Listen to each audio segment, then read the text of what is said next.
الحمدللہ رب العالمین والصلاة والسلام علی خاتم النبیین اما بعد فاعوذ باللہ من الشیطان الرجیم بسم اللہ الرحمن الرحیم. پڑھیے الصلاة والسلام علیک یا رسول اللہ وعلی آلک واصحابک یا حبیب اللہ. الصلاة والسلام علیک یا نبی اللہ وعلی آلک واصحابک یا نور اللہ.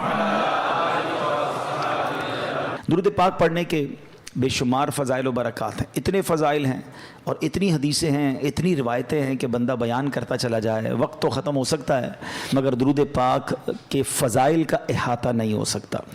اچھا، میں اگر آپ سے ایک سوال کروں کہ ایک مسلمان ہونے کی حیثیت سے آپ کے دل میں کیا کیا خواہشات ہیں، کبھی اکیلے میں بیٹھ کر ایک کاغذ قلم لیں اور لکھیں کہ یار مجھے دنیا میں کیا کیا چاہیے، مرتے وقت کیا کیا چاہیے، آخرت میں کیا چاہیے، کبھی لکھیے.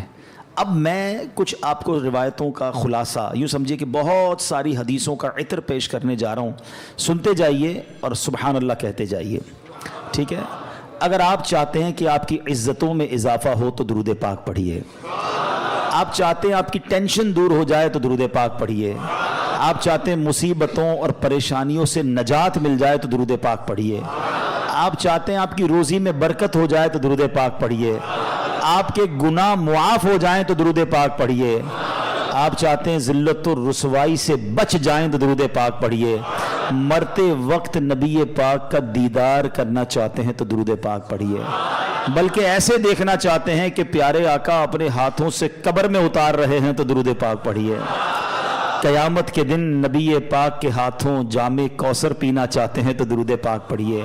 اور سنیے، آقا کے ساتھ ساتھ جنت میں جانا چاہتے ہیں تو درود پاک پڑھیے. بار بار مدینے جانا چاہتے ہیں تو درود پاک پڑھیے. سنیے، نبی پاک کا خواب میں دیدار کرنا چاہتے ہیں تو درود پاک پڑھیے. پنجابی میں کہتے ہیں نا ہن کچھ باقی رہ گیا ہے. اب مجھے بتائیے، جتنی باتیں میں نے بتائی ہیں اس کے علاوہ کچھ باقی رہ گیا جو آپ کو زندگی میں چاہیے، مرتے وقت چاہیے، قیامت کے دن چاہیے؟ روزی میں برکت ہو، ٹینشن دور ہو جائیں، عزتیں بڑھتی رہیں، سکھ کی زندگی رہے، بار بار مدینے جاتا رہوں، پیارے آقا کا دیدار بھی ملے، مرتے وقت پیارے آقا کا دیدار ملے، جنت میں نبی پاک ساتھ لے جائیں. کچھ اور چاہیے؟ سب ہو گیا نا. یہ ہے درود پاک. یہ میں نے اپنی طرف سے نہیں بتایا، جو ماشاءاللہ علماء بیٹھے ان سے پوچھیں، تقریباً ہر جملے کے پیچھے کوئی روایت یا کوئی حدیث ہے. یہ سب فضیلتیں نبی پاک نے درود پاک کے فضائل میں بیان فرمائی ہیں. یعنی ہر درد کی دوا ہے صلی علی محمد، ہر درد کی دوا ہے صلی علی محمد، تعویذ ہر بلا ہے صلی علی محمد. یعنی ہر پرابلم کا سولوشن درود پاک میں ہے.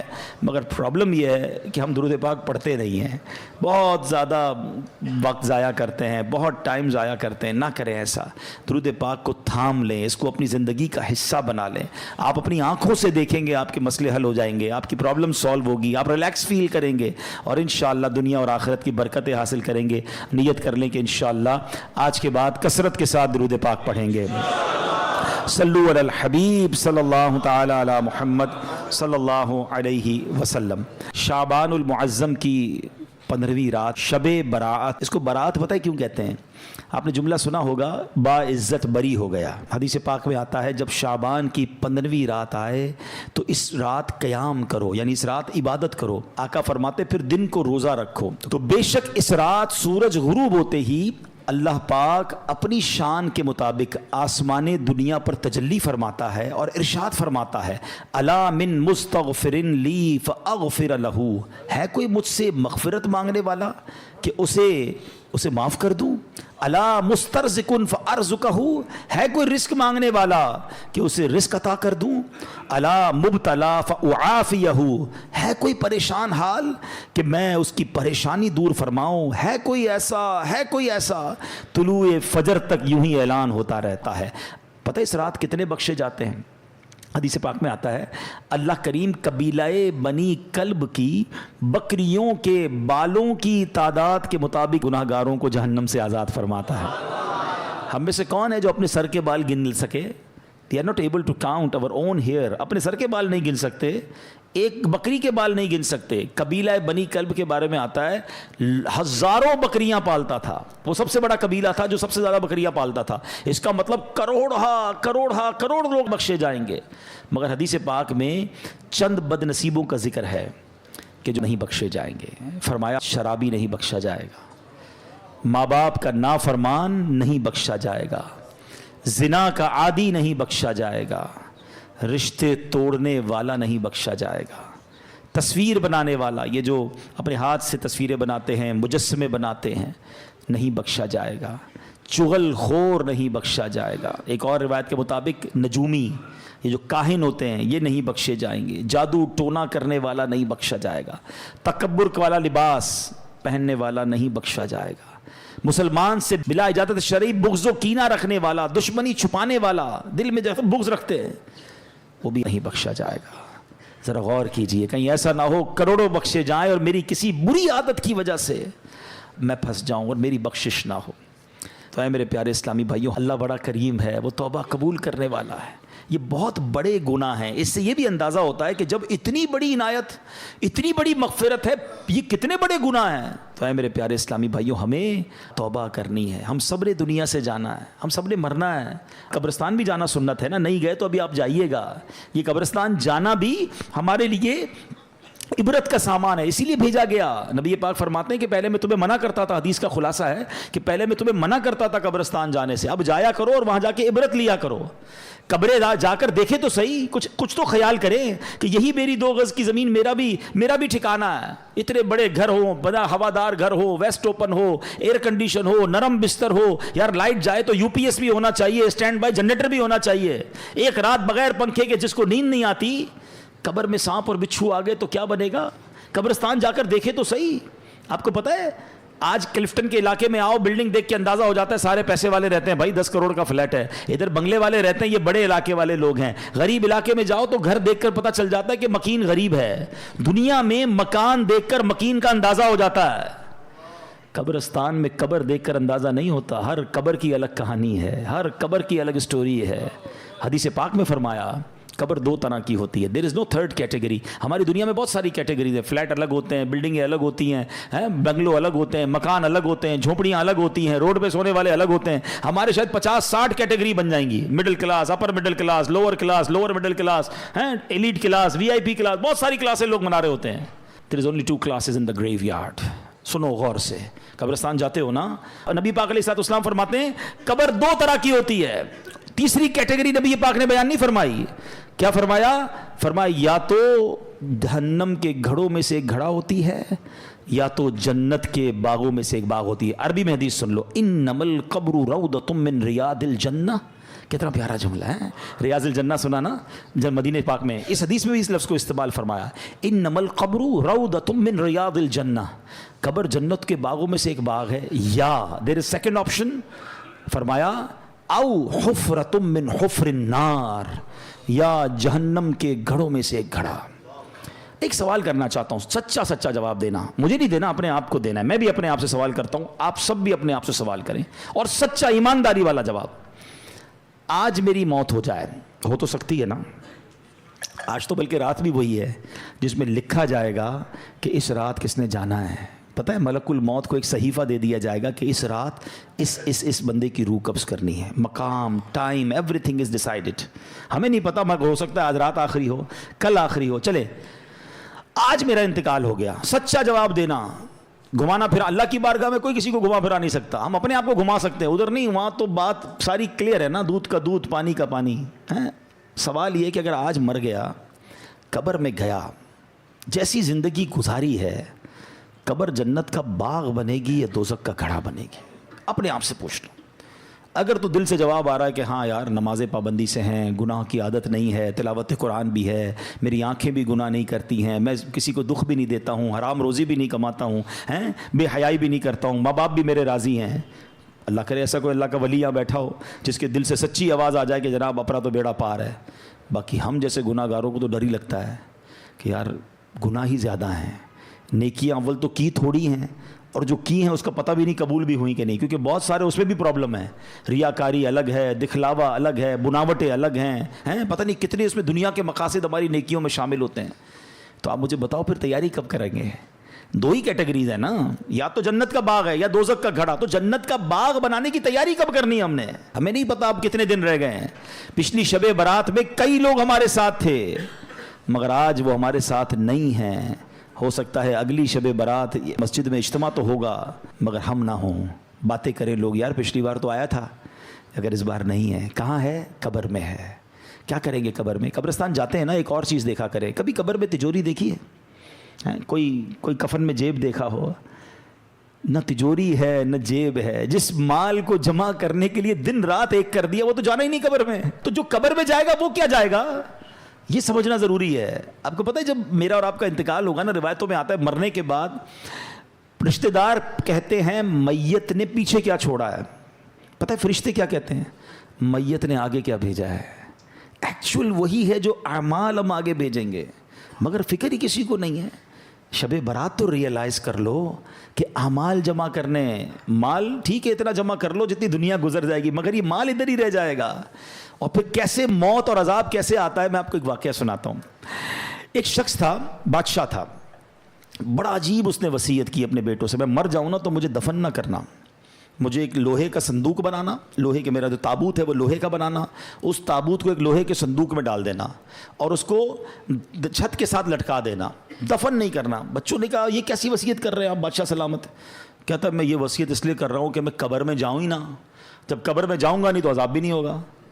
اس کی اپنی منطق تھی. تو مرا تو بچوں نے اس کی وصیت پر عمل کیا، لوہے کا تابوت بنایا، اس کو تالا لگایا، اس کو لوہے کے صندوق میں ڈالا، اس کو بھی تالا لگایا، پھر زنجیر سے اس کو لٹکا دیا چھت کے ساتھ. تو کہتے ہیں جب یہ سب ہو گیا تو ابھی کمرہ بند کیا، رات ہوئی تو کمرے سے آوازیں آنے لگی. سب پریشان کہ تابوت بھی بند، اس پر بھی تالا، صندوق پر بھی تالا، وہ تو لٹکا ہوا پر لیکن اوپر سے بڑی خوفناک آوازیں آ رہی. ڈرتے ڈرتے صندوق کھولا، تابوت کھولا تو دیکھ کر حیران رہ گئے کہ اس تابوت میں اس بادشاہ کی لاش کے اوپر ایک سانپ بیٹھا ہوا ہے، اس کے چہرے کو کاٹ رہا ہے. کوئی جگہ نہیں تھی، کوئی سوراخ نہیں تھا، وہ کیسے پہنچا اندر؟ سب حیران. اب جناب بڑی مشکل سے سانپ کو نکالا، اس کو مارا، پھر صندوق کو بند کیا، پھر لٹکا دیا. جیسے تیسے کر کے رات گزر گئی. اگلی رات پھر کمرے سے آوازیں آنے لگیں.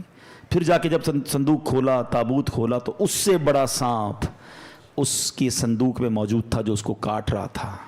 اللہ اکبر. پھر اس سانپ کو باہر نکالا، سانپ کو مارا، پھر تالا لگایا، پھر لٹکا دیا. اگلی رات پھر آوازیں. جب دیکھا تو پتہ چلا کہ اب تو اندر آگ بھڑک رہی ہے. اب بچوں کو سمجھ آ گئی کہ ہم کچھ بھی کر لیں یہ عذاب ہی ہے، اس سے چھٹکارا نہیں ہے. وہ بادشاہ کی لاش کو نکالا اور قبر میں دفنا دیا. اے میرے پیارے اسلامی بھائیوں، یہ سمجھنی ہے بات. ہو رہی ہے عمر بسلے برف کم، چپ کے رفتہ رفتہ دم بدم. برف والے کو بیچتے ہوئے دیکھا ہے؟ برف جس کے ہاتھ میں ہو اس کو بڑی ٹینشن ہوتی ہے. ایک بزرگ کہتے ہیں میں نے زندگی کا راز ایک برف والے سے سیکھا. ایک برف والا تھا، اب تو برف کم بکتی ہے مگر پہلے آج سے کچھ سال پہلے تو بڑی بکتی تھی، رمضانوں میں اب بھی بکتی ہوگی. تو وہ کیا کہتا ہے؟ اے وہ لوگو اس پر رحم کرو جس کا سرمایہ پگھل رہا ہے، جلدی خرید لو ورنہ کیا ہوگا؟ پگھل جائے گا. کہتے میں نے جملہ سنا مجھے بات سمجھ آ گئی کہ میری زندگی بھی تو یہی ہے نا. ہم سب کی زندگی میں کوئی ایک برف کی ہمیں سب کو ایک بلاک دے دیا گیا، برف پگھل رہی ہے، کبھی بھی ختم ہو جائے گی، کسی کی کل ختم ہونی ہے، کسی کی مہینے میں ختم ہو جائے گی. تو شاعر کیا خوب بات سمجھا رہے ہیں. ہو رہی ہے عمر مثل برف کم، چپ کے رفتہ رفتہ دم بدم. سانس ہے ایک راہ روئے ملک عدم، دفعتاً ایک روز یہ جائے گا تھم. ایک دن مرنا ہے آخر موت ہے، کر لے جو کرنا ہے آخر موت ہے. آخرت کی فکر کرنی ہے ضرور، جیسی کرنی ویسی بھرنی ہے ضرور. عمر ایک دن یہ گزرنی ہے ضرور، قبر میں میت اترنی ہے ضرور. ایک دن مرنا ہے آخر موت ہے، کر لے جو کرنا جو کرنا. ہاں لوگ کہتے ہیں میرا کوئی کچھ نہیں بگاڑ سکتا. ارے یہ تو زندگی موج کرنے کے لیے ملی ہے، میں تو ابھی بہت سارے پلان ہیں، میرے بڑے ارادے ہیں. شاعر کہتا ہے کر لے جو کرنا ہے آخر موت ہے. مرنا پڑے گا اور مرنے کے بعد اپنی کرنی کا پھل بھگتنا پڑے گا. یہ جو عالم برزخ ہے نا, ہمیں نظر نہیں آتا. آپ کہتے ہیں ہم تو قبرستان جاتے ہیں, کوئی چیخو پکار تو آتی نہیں, عذاب کی آواز. یہ اللہ کے راز ہوتے ہیں, اللہ کسی کسی کو دکھا دیتا ہے. قرآن کیا کہتا ہے, وَمِن وَرَائِهِمْ بَرْزَخٌ إِلَىٰ يَوْمِ يُبْعَثُونَ, اور ان کے آگے ایک رکاوٹ ہے اس دن تک جس دن وہ اٹھائے جائیں گے. اب یہ موت سے قیامت تک کا جو عرصہ ہے نا, جب ہم مریں گے نا اور قیامت تک, یہ مٹی کے نیچے گزرا تو وہ قبر ہے.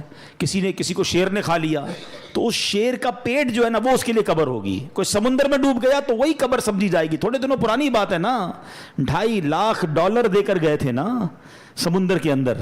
ہیں کتنے پیسے خرچ کیے؟ کروڑوں روپے. ہزاروں فٹ نیچے گئے کیونکہ وہاں موت لکھی تھی. یعنی کروڑوں روپے خرچ کر کے اس جگہ پہنچے کہ جہاں موت لکھی ہوتی ہے. انسان پہنچتا ہے وہاں پر. ہاں ہمارا وقت بھی ڈیسائیڈڈ ہے, ہماری جگہ بھی ڈیسائیڈڈ ہے. ایک بار حضرت سلیمان علیہ السلام کا واقعہ ہے کہ آپ کے ساتھ ایک آپ کا ساتھی بیٹھا تھا, ملک الموت آئے. حضرت سلیمان کی ہواؤں پر بھی حکومت تھی, آپ کے چرند و پرند پر بھی حکومت تھی. تو ملک الموت آئے اور اس بندے کو بڑا گھور کے دیکھ رہے تھے. ملک الموت تو چلے گئے تو حضرت سلیمان نے کہا کہ پتہ یہ کون تھے؟ کہ کون تھے؟ کہ ملک الموت تھے. کہ لگتا ہے حضرت میری روح قبض کرنے آئے تھے, آپ کی تو ہواؤں پہ حکومت ہے, آپ جلدی سے ہوا کو حکم دیں مجھے یہاں سے اٹھا کر ہند میں لے جائے. تو آپ نے دعا کر دی, وہ بندے کو ہوا اڑا کے لے گئی. تھوڑے دنوں بعد ملک الموت پھر آئے. حضرت سلیمان علیہ السلام نے کہا تم اس دن کیوں گھور رہے تھے؟ کہا حضرت میں پریشان, میں اس لیے گھور رہا تھا کہ میرے پاس یہ لکھا ہوا تھا کہ تھوڑی دیر بعد مجھے اس بندے کی روح ہند میں قبض کرنی ہے, بندہ آپ کے پاس بیٹھا ہے. بات آئی سمجھ؟ دعا کر کے وہاں پہنچایا گیا اور وہاں روح قبض کی گئی. وہ جملہ سنتے ہو نا, پہنچی وہیں پہ خاک جہاں کا خمیر تھا. ہم وہاں پہنچیں گے.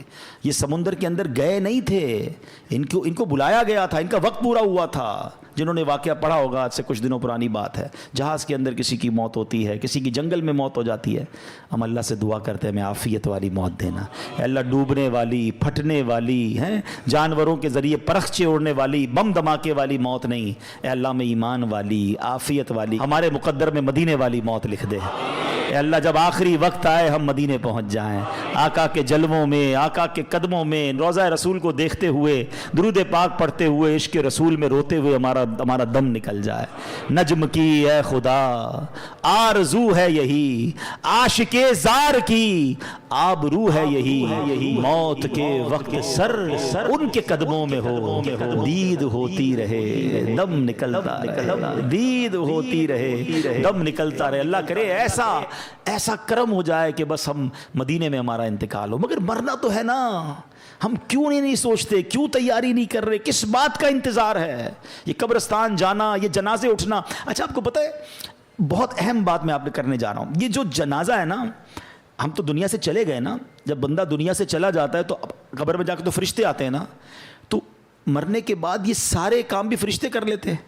غسل, کفن, دفن, اللہ کی طرف سے فرشتے آتے اٹھا کے لے جاتے بندے کو. یہ سارا کام پبلک سے کیوں کروایا گیا؟ کبھی سوچا آپ نے؟ بھائی سوال جواب بھی فرشتے کریں گے, عذاب بھی فرشتے دیں گے, نعمتیں بھی قبر میں فرشتے دیں گے, لیکن یہ جو قبر سے پہلے کے معاملات ہیں یہ ہمارے ہاتھ میں کیوں دیے گئے؟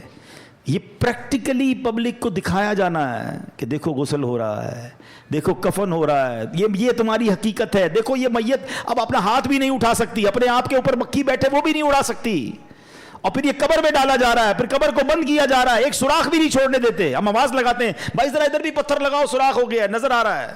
کبھی سوچا میں بھی قبر میں جاؤں گا, میرا ہی دوست کہے گا بھائی یہ تھوڑا سا سوراخ بھی بند کر دو, کسی کو یہ خیال نہیں آئے گا میرا اکیلے کیا بنے گا.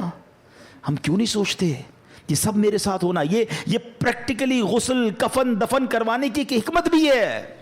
اور یاد رکھو کفن پہنانا آسان ہے, کفن پہننا آسان نہیں ہے. میت کو غسل دینا آسان ہے, مگر جس میت کو غسل دیا جا رہا ہے اس پہ سوچو کیا بیتتی ہوگی.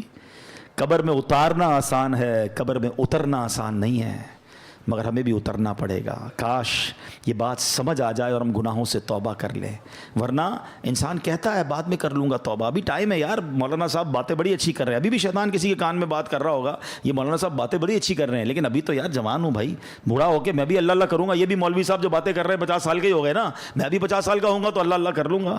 تو چلے بھائی آپ کے پاس اگر گارنٹی ہے مجھے بتا دیں کہ آپ 50 سال تک جئیں گے. ہے کوئی یہاں ایسا جس کے پاس 1 سال زندہ رہنے کی گارنٹی ہو؟ اس مسجد میں پورے مجمع میں کوئی ایک بندہ جس کے پاس 1 ہفتہ جینے کی گارنٹی ہو؟ اچھا کل صبح تک زندہ رہنے کی گارنٹی تو ہوگی آپ کے پاس, وہ بھی نہیں ہے. اچھا اتنے عقل مند تو ہیں کہ یہ پتہ ہے آگاہ اپنی موت سے کوئی بشر نہیں، سامان 100 برس کا ہے، پل کی خبر نہیں۔ تو اے میرے پیارے اسلامی بھائیوں، خدارا اپنی آخرت کی تیاری کیجئے۔ صحابی رسول حضرت ابو ہریرہ رضی اللہ تعالیٰ عنہ فرماتے ہیں، ایک دن نبیوں کے نبی رسول ہاشمی صلی اللہ تعالیٰ علیہ وسلم نے یہ آیت پڑھی، وَمَنْ أَعْرَضَ عَنْ ذِكْرِي فَإِنَّ لَهُ مَعِيشَةً ضَنْكًا، اور جس نے میرے ذکر سے منہ پھیرا تو بے شک اس کے لیے تنگ زندگی ہے۔ پھر فرمایا تم جانتے ہو تنگ زندگی کیا ہے؟ صحابہ کرام نے عرض کی حضور اللہ و رسول عالم، اللہ جانے، اس کے بتائے سے اس کا رسول جانے۔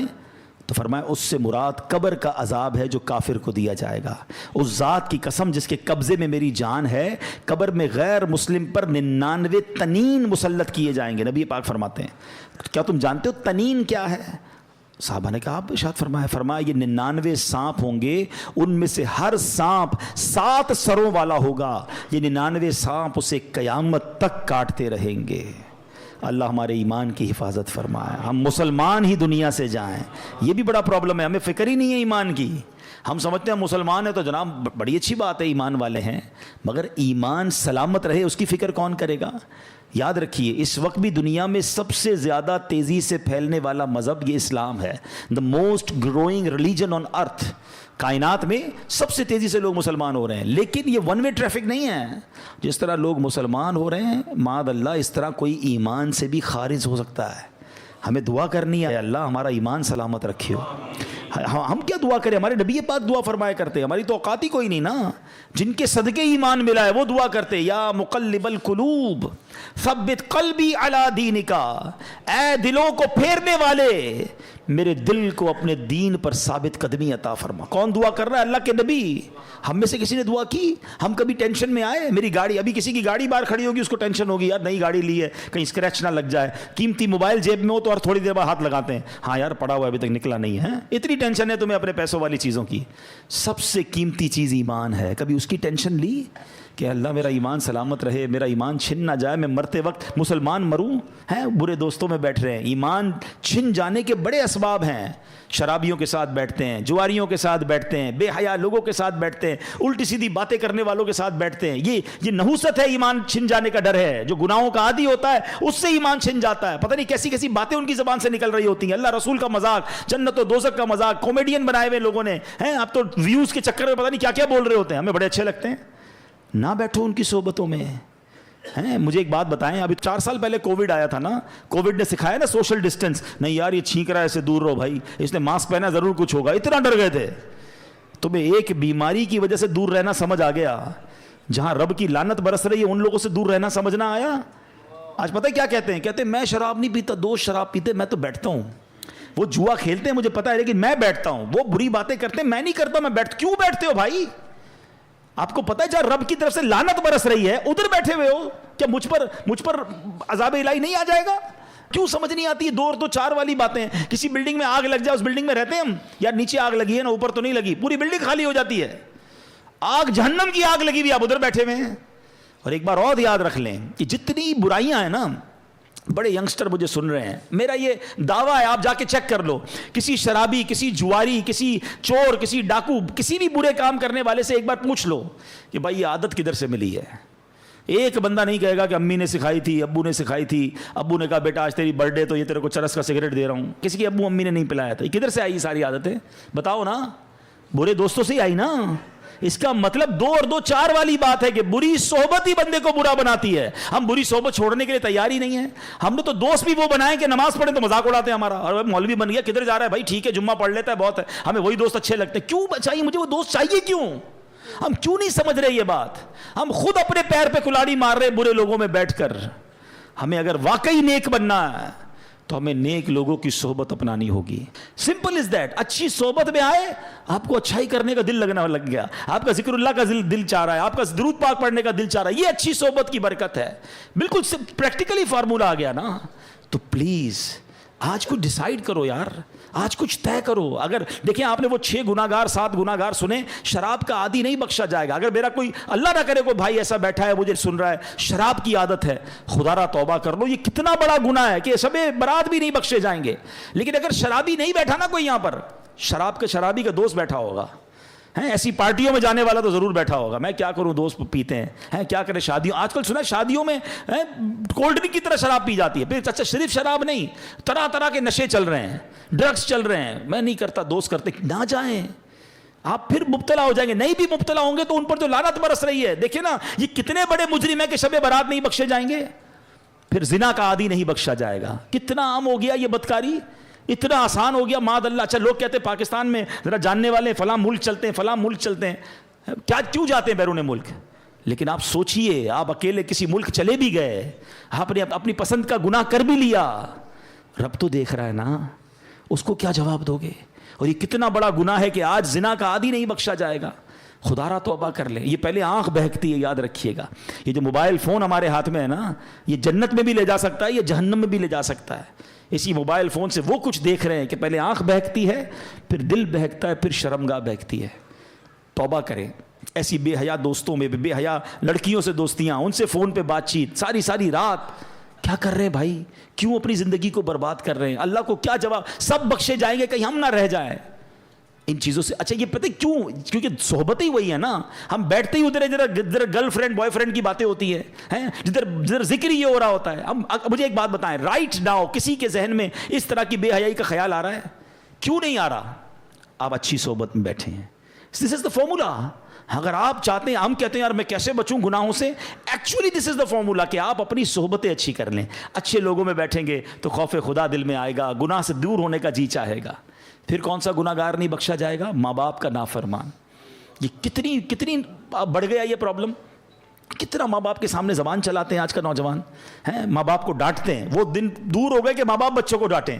بچے شاؤٹ کر رہے ہیں ماں باپ پر, بلکہ یہ حال ہو گیا کہ ماں باپ ڈر رہے ہیں, اپنے بچوں سے بات کرنے میں ڈر رہے ہیں کہ یار بچے کو سمجھاؤں گا تو مجھ سے لڑے گا, بیٹی کو سمجھاؤں گی تو ماں کہتی بیٹی مجھ پہ چیخے گی. تف ہے اس اولاد پر کہ جس سے ماں باپ ڈر رہے ہیں. یاد رکھو حدیث پاک میں آتا ہے, جس سے اس کے ماں باپ راضی اس سے اس کا رب راضی, جس سے اس کے ماں باپ ناراض اس سے اس کا رب ناراض. تم سے ساری دنیا راضی ہے, میرے دوست راضی, میرے رشتہ دار, میرے سارے جناب محلے والے راضی, اور ماں باپ ناراض بیٹھے ہیں. برباد ہو جاؤ گے, مارے جاؤ گے. دیکھیں نا کتنا بڑا گناہ ہے کہ شب برات سب بخشے جائیں گے, ماں باپ کا نافرمان نہیں بخشا جائے گا. اپنے ماں باپ کو راضی کریں, ان کی رسپیکٹ کریں. خدا کی قسم اس سے بڑا خوش نصیب کون ہے کہ شب برات بھی ہے اور تمہاری ماں تمہارے پاس ہے, تمہارا والد تمہارے پاس ہے. ارے تمہارے تو وارے نیارے ہو گئے. آج کی رات تمہاری ماں تمہارے لیے دعا کر دے, پھر چاہیے کیا تم کو؟ آج کی رات تمہارا باپ تمہارے پاس ہے, جاؤ نا اس سے دعا کرواؤ. پوچھو ان سے جن کے چلے گئے ماں باپ, قبرستان جانا پڑتا ہے ان سے بات کرنے کے لیے. یاد رکھنا میرے بھائیوں, میرے بچوں, جن کے ماں باپ ہیں نا, جب چلے جائیں گے نا پھر تمہیں پتا چلے گا یہ کیا ہستیاں ہیں. دو موقع پر تو ماں باپ بڑے یاد آتے ہیں. جب زندگی میں بندہ کچھ حاصل کرتا ہے نا, کوئی نیا گھر لے لے, کوئی گاڑی لے لے, کوئی ترقی ہو جائے, کوئی اچھا کام ہو جائے نا, پھر ماں بڑی یاد آتی ہے. کاش ماں ہوتی نا, دیکھتی تو کتنا خوش ہوتی ہے. والد ہوتا تو کتنا خوش ہوتا کہ آج اللہ نے مجھے اتنی ترقی دے دی ہے. وہ شعر ہے نا, دولت کا ہے انبار مگر تیری کمی ہے. پھر بڑی یاد آتی ہے ماں اور والد کے, یار آج اللہ نے کدھر پہنچا دیا, مگر ماں ہی نہیں ہے. جو دعائیں دینے والی تھی وہ والد ہی نہیں ہے, جس کی وجہ سے ادھر پہنچا ہوں اس کو بتا ہی نہیں پا رہا. ہر خوشی میں ماں باپ یاد آتے ہیں. اور ایک دوسرا موقع ہوتا ہے جب کوئی بڑا غم آ جائے نا, کوئی بڑی پریشانی آ جائے, کوئی بڑا مرحلہ آ جائے, پھر بڑے یاد آتے ہیں کہ کاش ماں ہوتی نا, اس کے قدموں میں سر رکھتا, وہ دعا کرتی, میری مشکل حل ہو جاتی. اب ماں ہے ہی نہیں, کس سے دعا کراؤں. والد ہوتا نا تو سر پہ ہاتھ رکھ کے کہتا, بے شک بوڑھا تھا مگر وہ ایک جملہ کہتا تھا, دل کو ٹھنڈ پڑ جاتی تھی کہ بیٹا گھبرا نہیں, میں ہوں. مگر اب نہ وہ سر پہ سایہ ہے, نہ وہ دعاؤں کا دروازہ ہے. اور آج ہے تمہارے پاس تو قدر نہیں کرتے ہو, ان کے پاس بیٹھتے نہیں ہو. ہیں ماں کہتی بیٹا ٹائم دو, ماں ٹائم نہیں ہے میرے پاس, اب وہ میرے پاس ٹائم نہیں, میں جا رہا ہوں دوستوں میں. ہیں وہ کام کہتے منع کر دیتے ان کو. ماں باپ کی نافرمانی نہ کرنا, دنیا میں بھی برباد ہو جاؤ گے, آخرت میں بھی برباد. اب سوچے نا کتنا بڑا گناہ ہے کہ شب برات ماں باپ کا نافرمان نہیں. اچھی صرف شب برات نہیں, شب قدر کی فضیلت جب آپ سنو گے, یہ کچھ گناہ تو ایسے ہیں, یہ وہ لسٹ ہے جو ہر بڑی رات میں آپ سنتے ہو کہ فلاں سب بخشے جائیں گے, یہ نہیں بخشے جائیں گے. ہر لسٹ میں آپ کو ماں باپ کا نافرمان ملے گا. اتنا بڑا گناہ ہے, لیکن ماں باپ کو راضی نہیں کرتے. خدا را ایسا نہ کرو, چلے جاؤ ان کے پاس, ان کے پیر چومو, ان کے ہاتھ چومو, ان سے معافی مانگو, ان کو کہو کہ مجھے معاف کر دو, مجھ سے راضی رہنا. آپ ذرا سوچو یہ کتنی کمال کی ہستیاں ہیں حدیث پاک میں آتا ہے جو اپنے ماں باپ کو محبت کی نگاہ سے دیکھے، صرف دیکھے، ذرا سننا حدیث کو، محبت کی نگاہ سے دیکھے، اللہ حج مقبول کا ثواب عطا فرماتا ہے۔ صحابی نے عرض کی حضور وَإِن نَظَرَ كُلَّ يَوْمٍ مِئَةَ مَرَّةٍ، حضور کوئی 100 بار دیکھے؟ اللہ کے حبیب فرماتے اللہ اکبر و اطیب، کوئی 100 بار دیکھے، اس کا مطلب یہ ہوا کوئی 100 بار دیکھے اللہ 100 حج کا ثواب عطا فرماتا۔ اب میرا سوال ہے آپ سے، صرف دیکھنے پر حج کا ثواب ہے، خدمت پر ثواب کتنا ہوگا؟ پیر دبانے پر ثواب کتنا ہوگا؟ دوائی لانے پر ثواب کتنا ہوگا؟ ویل چیئر چلانے کا ثواب کتنا ہوگا؟ اگر ان کی کسی وجہ سے میں کوئی ان کی خدمت کر رہا ہوں تو کتنا ثواب ہوگا؟ یار دیکھنے پر حج کا ثواب۔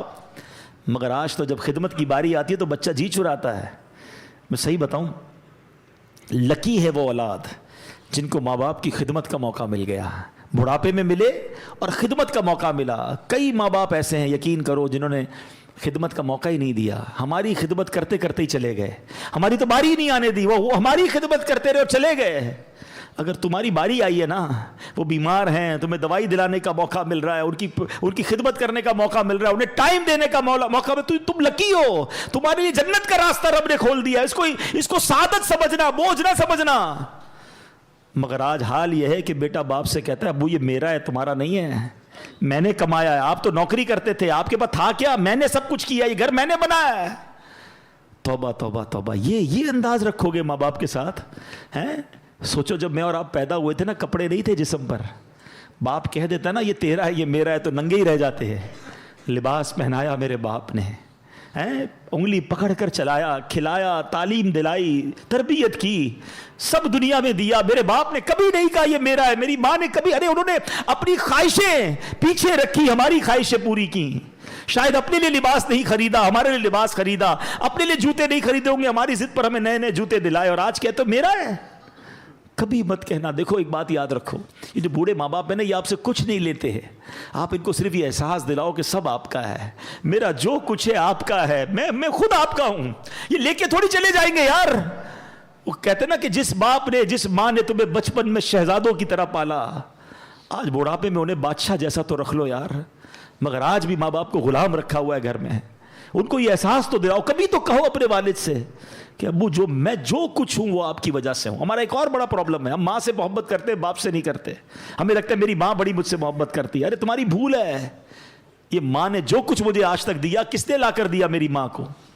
جو کچھ مجھے آج تک ملا ہے وہ میرے والد کی برکت سے۔ وہ کہتا نہیں ہے باپ، یہ گاڑی کے 2 پہیے ہیں۔ اچھا، والد کی اہمیت کا اندازہ جب ہوتا ہے جب ہم خود والد بنتے ہیں، پھر سمجھ آتی ہے یار بچے کو جب ہم روکتے ہیں، ہمارا ابو صحیح روکتے تھے ہمیں، یہ میاں بیوی کی انڈرسٹینڈنگ ہوتی ہے کہ میں پیار کروں گی، آپ ڈانٹیے گا، آپ ذرا سختی رکھیے گا۔ ہمیں لگتا ہے ابو ہم سے سختی کرتے ہیں، وہ ہم سے پیار نہیں کرتے۔ ارے سب سے زیادہ پیار ہی تمہارا تم سے باپ کرتا ہے۔ یہ دنیا کا واحد رشتہ ہے، یاد رکھنا پیارے اسلامی بھائیوں۔ کوئی دنیا میں یہ نہیں چاہتا کہ یہ بندہ مجھ سے آگے بڑھ جائے، کبھی بھی کوئی نہیں چاہتا۔ یہ والد ہے دنیا کا واحد رشتہ جو ہمیشہ یہ چاہتا ہے کہ میرا بیٹا ہمیشہ مجھ سے آگے بڑھ جائے، عزت میں بھی آگے بڑھے، دولت میں بھی آگے بڑھے، شہرت میں بھی آگے بڑھے، مقام بھی میرے بیٹے کا آگے بڑھ جائے۔ یہ وہ رشتہ ہے، یہ ایسا پیار ہے والد اور بیٹے کا۔ تو ماں باپ کی قدر کرو میرے بچوں، میرے بھائیوں، جس کے پاس ماں باپ ہیں اور ناراض ہیں انہیں راضی کر لینا۔ کبھی بوڑھے ہو جاتے ہیں چڑچڑے، ہو سکتا ہے آپ کو کچھ سنا دیں، ڈانٹ دیں، نہیں یار کوئی بات نہیں، بہت کچھ دیا ہے انہوں نے، بچے ہو گئے۔ زندگی ایک سائیکل ہے، یہ زندگی کا پتہ ہے سفر کیسے شروع ہوتا ہے؟ ہم جو چھوٹے تھے نا، ہم کرال کرتے تھے، رینگتے تھے، پھر انگلی پکڑ کر چلنا شروع ہوئے، پھر انسٹالر پر ہمارے امی ابو نے وہ چھوٹی سی بچہ گاڑی پہ چلایا ہے، پھر ہم چلنے لگے، پھر دوڑنے لگے، پھر بڑے ہو گئے، 50 55 60 کے بعد پھر اسٹک آتی ہے ہاتھ میں، پھر ویل چیئر آتی ہے، اور ایک وقت آتا ہے پھر ہم زمین پہ چلے جاتے ہیں۔ تو سمجھ لو کہ یہ پورا ایک سرکل ہے۔ جو 60 سال کا بوڑھا ہے نا، وہ 6 سال کے بچے کے برابر ہے۔ 6 سال کا بچہ برا لگتا ہے آپ کو؟ بار بار کوئی بات کہے، ضد کرے، آپ سے لڑے، آپ مسکراتے ہیں، بچہ لڑ رہا ہوتا ہے مسکراتے کیونکہ بچہ ہے۔ آپ 60 سال کے بوڑھے کو پہلے 6 سال کا بچہ سمجھ لو، پھر آپ کو نہ ابو کی کوئی بات بری لگے گی، نہ ان کا ڈانٹنا برا لگے گا، نہ ان کا ضد کرنا برا لگے گا، نہ بار بار ریپیٹ کرنا برا لگے گا، نہ ان کو آپ ان کا کم سننا برا لگے گا۔ بھائی 6 سال کا بچہ بھی نہیں سمجھتا، 60 سال کا بوڑھا بھی نہیں سمجھتا۔ 70 سال کا ہو جائے سمجھ لو 5 سال کا بچہ ہو گیا، ایک سال کم کرتے جاؤ۔ انڈرسٹینڈنگ لیول آپ کو بڑا آسان دے رہا ہوں میں۔ جس دن آپ یہ سمجھ جاؤ گے نا بوڑھے لوگوں کو، آپ انجوائے کرو گے، ڈانٹ رہے ہوں گے آپ کو برا نہیں لگے گا۔ لوگ لڑ رہے ہوتے ہیں بوڑھے ماں سے، ابو ڈانٹتے ہیں، بھائی ڈانٹ نہیں رہے، ان کو سمجھ ہی نہیں پڑ رہی اس وقت، آپ ان کی خدمت کرو، موقع ملا ہے۔ تو اے میرے بچوں، ماں باپ کا نافرمان نہیں بخشا جائے گا۔ چغل خور نہیں بخشا جائے گا. باتیں تو بہت ساری ہیں, میں اس کو کنکلوڈ کرتا ہوں. اب یہ بھی بڑی بیماری ہے. کئی خواتین مجھے سن رہی ہوں گی, میری بہنیں, خدا رہا یہ چغل خوری ان میں بہت زیادہ ہے, یا مردوں میں بھی ہوتی ہے. بڑا انجوائے کرتے ہیں لوگ. چغل خوری کیا ہے؟ ادھر کی بات ادھر پہنچانا. پتہ چلا تیرا بھائی یہ کہہ رہا تھا, وہ تیرا دوست یہ کہہ رہا تھا, بڑا مزہ آتا ہے اس کی بات پہنچانے میں تاکہ لڑائی ہو جائے, جدائی ہو جائے. آپ کو پتہ یہ اتنا بڑا گناہ ہے کہ آج کی رات وہ نہیں بخشا جائے گا. لیکن میں آپ کو ایک اور عجیب بات بتاؤں کہ اللہ کریم کو یہ کتنا محبوب ہے کہ بندے مل کر رہے ہیں. جھوٹ کبیرہ گناہ ہے نا, جہنم میں لے جانے والا کام ہے. مگر اگر دو مسلمانوں میں لڑائی ہو گئی ہے, میاں بیوی میں لڑائی ہو گئی ہے, تو ان کو جوڑنے کے لیے جھوٹ بولنے کی اجازت دی گئی کہ کسی طرح ان کی جو ہے نا محبت بڑھا دو, پیار کرا دو, دوستی کرا دو. جھوٹ بھی بولنا پڑے کہ بھائی تیرے لیے تو بڑی تعریف کرتا ہے یار, تیرا بھائی تو تیری بڑی ماشاءاللہ واہ واہ کرتا ہے. وہ نہیں کرتا, پھر بھی جا کے بتاؤ تاکہ دل مل جائے. اس کی کچھ شرعی وہ ہے, تفصیل ہے. لیکن آپ جو سمجھانا چاہ رہا ہوں, عقل مند ذرا سمجھیے گا. جس مسلمان کی لڑائی کو جوڑنے کے لیے جھوٹ کی اجازت دے دی گئی, جو جا کے لڑائی کرواتا ہے اس کا کیا حال ہوگا؟ وہ اللہ کی بارگاہ میں کتنا ناپسند ہے. اچھا جھوٹ بول کے لڑائی کراتے, جھوٹ بول کے دوستی کرانے کی بجائے جھوٹ بول کے لڑائی کرواتے, گھر ٹڑوا دیتے ہیں. برباد ہو جائیں گے وہ لوگ جو چغل خوری کرتے ہیں. آپ کو اگر مثال کے طور پہ کسی نے کسی کی برائی کری دی تو آپ پر کب واجب ہے اس کو جا کے بتائیں کہ بھائی فلاں نے یہ بتایا تھا؟ نہیں, ہم تو فوراً کہتے ہیں اب مزہ آئے گا, بتاؤں گا, لڑائی کرواؤں گا. توبہ توبہ توبہ نہ کریں. مسلمانوں میں جوڑ پیدا کریں, پیار پیدا کریں. تو ہمیں توڑنے کے لیے نہیں آئے, ہم جوڑنے کے لیے آئے ہیں. تھوڑی سی زندگی ہے یار, محبت پیار سے جیے. اور آپ بھی چھوٹی چھوٹی باتیں, آخری میں بتا دوں کہ رشتہ داری کاٹنے والا, یہ بھی آج کی رات نہیں بخشا جائے گا. فلاں چاچا کے گھر نہیں جائیں گے, فلاں ماموں کے گھر نہیں جائیں گے, فلاں بھائی سے بات نہیں. کیوں نہیں بھائی؟ چھوٹی سی بات پر آپ نے لڑائی کی ہوئی ہے, آج معافی مانگ لیں, توبہ کر لیں, اس سے دوستی کر لیں اور رشتہ داریاں نہ کاٹیں. تو بہرحال میرے پیارے اسلامی بھائیوں, باتیں تو بہت ساری ہیں کرنے والی, مگر عرض یہی کرنا ہے, یہ رات بڑی مبارک رات ہے. گناہوں سے توبہ کریں, زندگی میں بدلاؤ لائیں, اچھی صحبتیں اپنائیں, بری صحبتوں سے اب اللہ سے وعدہ کریں کہ اب جو لائف ہے نا وہ میں اچھی گزاروں گا. اے اللہ مجھے محروم مت کر دینا, تو کروڑوں کو بخشے گا. اللہ میں رہ نہ جاؤں, میں بھی تیرا بندہ ہوں, میں مانتا ہوں گناہگار ہوں, مانتا ہوں خطا کار ہوں, میں ان مجرموں کی لسٹ میں بھی ہوں, مگر تو کریم ہے مالک. میں وعدہ ضرور کرتا ہوں کہ اب کوشش کروں گا کہ اب وہ گناہ نہیں کروں گا. میرے اللہ آج میری بخشش فرما دے. اللہ سے دوستی کر لو, آ جاؤ. اور دعوت اسلامی کا ماحول ہے جو میں گناہوں سے بچا کر آخرت کی یاد دلاتا ہے. اس ماحول سے وابستہ رہیں. ہر جمعرات کو اس طرح کے بیان ہوتے ہیں, ذکر ہوتے ہیں, دعا ہوتی ہے, مغرب سے عشاء بیان ہوتا ہے. اب اس میں آیا کریں. ہم تو بڑے لکی ہیں, ہمارے پاس مدنی چینل موجود ہے. جب موقع ملے گھر پہ مدنی چینل دیکھیں, ایسے بیانات سنیں, اپنے گھر والوں کے ساتھ بیٹھ کر سنیں. انشاءاللہ سب کے دلوں پر اثر ہوگا. جو گھر کی خواتین ہیں ان کو اسلامی بہنوں کے اجتماع میں بھیجیں. دعوت اسلامی کا تو پورا سسٹم ہے نا, آپ اس کا ساتھ دیں. اور آخری عرض یہ ہے کہ شب برات ماشاءاللہ جو ہے وہ مرحومین کو ایصال ثواب کرنے کی بھی رات ہے. اس رات مرحومین کی جو روحیں ہوتی ہیں, ہمارے جو رشتہ دار چلے گئے دنیا سے, وہ ایکسپیکٹ کرتے ہیں کہ ہمیں ایصال ثواب ملے گا. تو ان کو خوب ایصال ثواب بھی کریں. اللہ پاک عمل کرنے کی توفیق عطا فرمائے. آمین بجاہ النبی الامین صلی اللہ علیہ وسلم.